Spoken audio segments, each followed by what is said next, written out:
Want to sing? Want to sing? If you want. I can sing for you. Okay, so here we go. Here's the first play. They have been rehearsing pretty well. We've had 3 rehearsals for this. So the first play is called Being Thankful. So it's a good one for this week. So here we go. Ready? The first pilgrims were members of the Protestant Church of England. They endured as much religious persecution as they could stand before deciding to immigrate to the New World. They boarded the Mayflower and set sail from Plymouth, England on September 9th, 1620. Friends and fellow pilgrims, we are gathered here today to give our humble thanks to God and our countless blessings. On September 9 last year, we first set sail from England aboard the good ship Mayflower.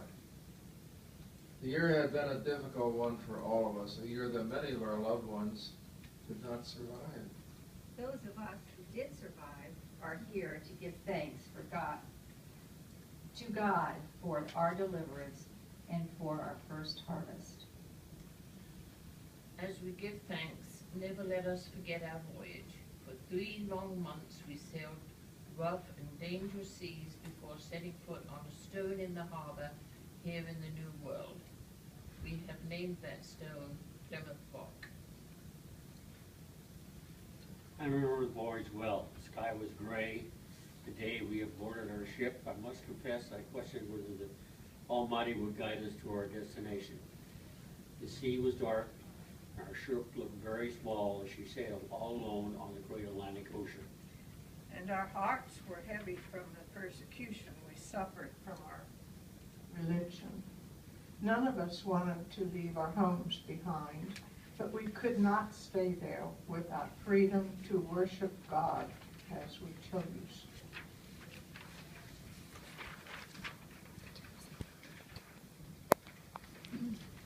We did not know how hard the voyage would be. We did not know how much our children would suffer. The seas were so rough and many of us became ill. We thank God for bringing us to this shore, even as brutal winds tore at our clothing. Only His gracious goodness was responsible for guiding us here. The land had already frozen. Squanto and his people helped us find fresh water. They shared their supplies with us and kept us from starving. That corn was intended to get their own people through the winter. We were uninvited strangers, yet without hesitation they taught us to live off the land, to hunt and to fish, and when spring came, they taught us to plant. I believe God said Squanto to us. I'm ashamed to say that the first time I saw him, I was startled. He wore animal hides and had feathers in his hair. I was afraid. He looked like a savage to me. His garments were so bright and so different from our own black clothing. Yes, God has been good to us, but He never gives His blessings away freely. We have had to work hard to put our gifts to good away freely. We have had to work hard to put our gifts to good use. That's true. When our hunters bring in an animal, not a scrap is ever wasted. We smoke the meat to preserve it. We save the fat for tallow for our candles. And the hide makes our clothing. All our hands are busy.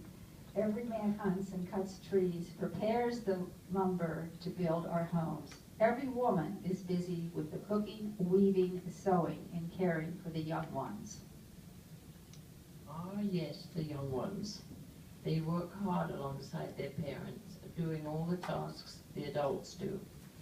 I give thanks every day for the children who survived that awful winter. Many were very sick with fevers and coughing. I'm thankful that we finished our cabin before the winter. With a roof over our heads, our children will be warm when the storm blow in from the sea. And I'm thankful for our bountiful harvest.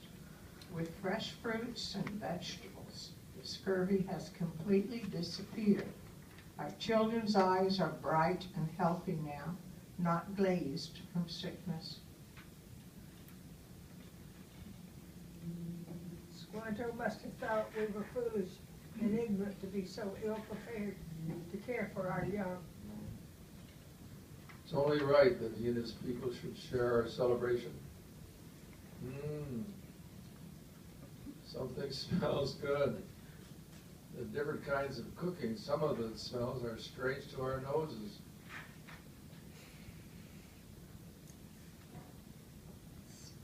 Speaking of strange foods, do you know what Martha did with the giant yellow gourd she calls a pumpkin? She made a pie. And yes, and she said we'll all get to taste it at the feast. Whoever heard of such a strange thing? Did you see the unusual birds that our hunters have brought in? They're tall and fat with odd red things hanging from their chins. Oh, yes.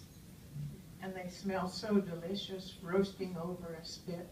It seems almost sinful.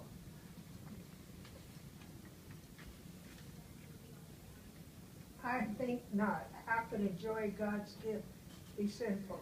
Our foods were given to us not just to nourish us and keep us alive, but for us to enjoy. They are the fruits of our labors and the rewards of our struggles to worship God as we see fit. Well said. And as we sit together at this table today to partake of God's gift to us, let us remember the cooperation that has made it possible.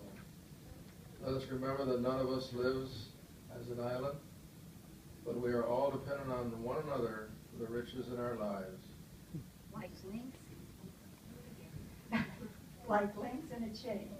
No one has strength without others. We give thanks to God for our blessings.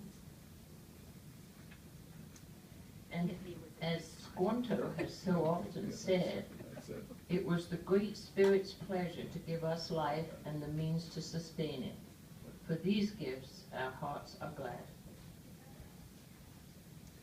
In 1621, Governor William Bradford proclaimed a day of thanksgiving and prayer, shared by the colonists and neighboring Indians. It is in the tradition of that day and in the same gratitude to God that we gather here today to share this feast. Thank you.